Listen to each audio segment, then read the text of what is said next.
It's arguably one of the biggest climate decisions facing the Southwest, a battleground between climate activism and business as usual. In North Somerset, an area which declared a climate emergency, a planning inquiry begins today, here in Weston-super-Mare Town Hall, to decide whether Bristol Airport will be allowed to expand.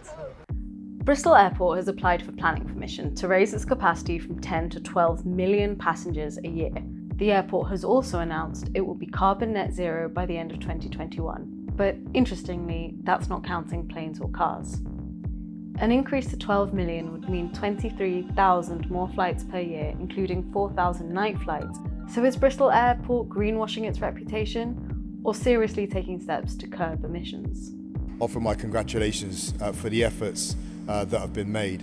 With Bristol Airport, really setting out to be carbon neutral. Exaggerated, misleading and greenwash. I haven't seen the Mayor say or do anything expressing a personal or council opposition to airport expansion. I'm against the expansion. Will you be participating in the inquiry? Will you give a statement of support? Well, at the moment what I'm doing is, because the West of England is a huge area, over 1 million people, and there's a huge diversity of different types of community, and they all have their own views.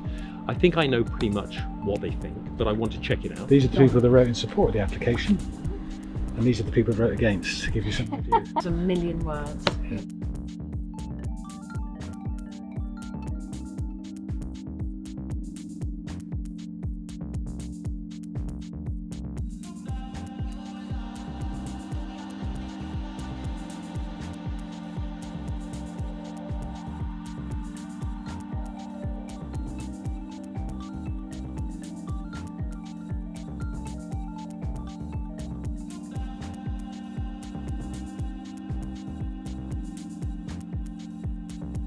With the inquiry kicking off, I meet some of the people involved to try and untangle how it works, the arguments for and against, and what local politicians are doing.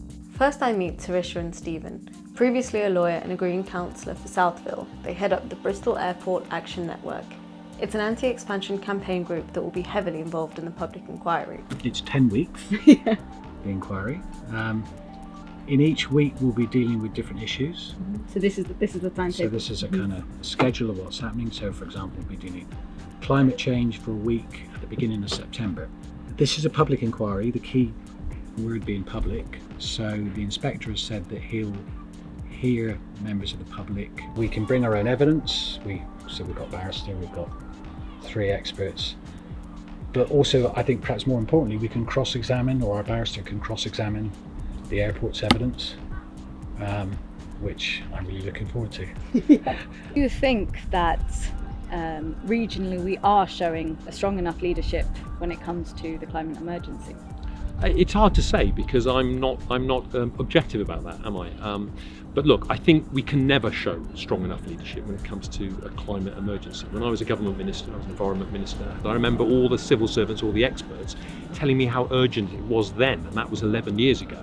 The airport was one of your election campaign pledges, and since maybe there's been a bit of silence on that front. No, I don't think that's fair criticism at all. I think that everybody is wanting to get a piece of me, because I've obviously only been in position for about 8 weeks now. So you will be making an oral statement in the inquiry? I don't think it'll be an oral statement. I'll be making a statement. If that is the best way to make a case, then I'll do that. I and the Green Party in Bristol and North Somerset have been very clear and pretty loud in our opposition to Bristol Airport expansion for a long time. In recent history, we've proposed at least 3, maybe more, motions to Bristol City Council calling on the Mayor to reconsider his position of endorsing airport expansion, but all of them either weren't reached because of lack of time, or were actively blocked, or in the most recent case, it was heard and debated and passed, but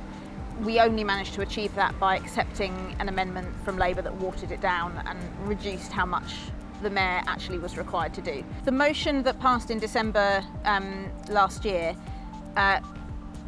finally gave a strong position from the council. The council said that airport expansion is incompatible with the climate emergency declaration we'd made and the carbon targets that we've set in Bristol and across the region. Which was a total U-turn from their previous position, right? It's a U-turn from the Mayor's previous position. I think officially the council hadn't, en masse, hadn't taken a position before. So who does it fall down to now that North Somerset has been overridden by the airport? Who does it fall down to champion this fight? Although the airport is in North Somerset, and North Somerset, let's not forget, made the right decision and refused the planning application, I do think that the Mayor of Bristol, you know, as the leader of the largest city in the west of England, does have significant soft power and influence.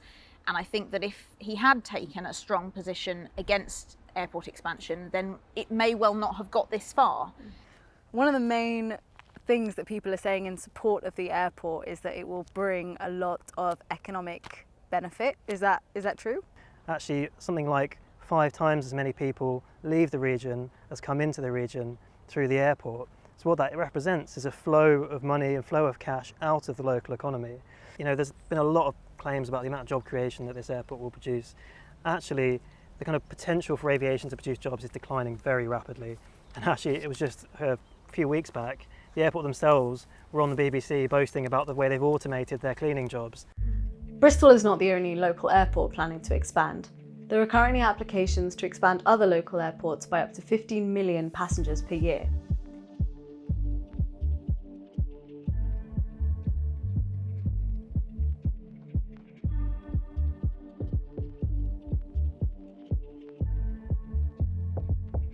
So the key thing is, in the midst of a climate crisis, every decision we make, whether that's a planning decision or an investment decision that results in some carbon being emitted, it has a direct cost to society.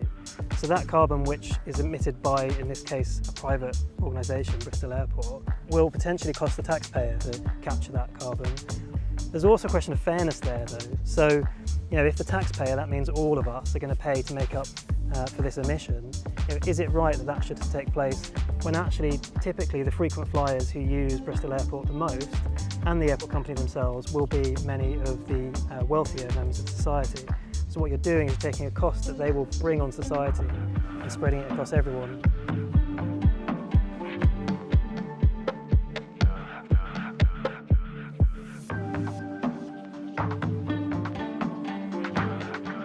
So what we need is a strategy for managing how aviation grows. At the moment that isn't in place. You know, there's a kind of free-for-all among airports to try and grab as much air capacity as they can.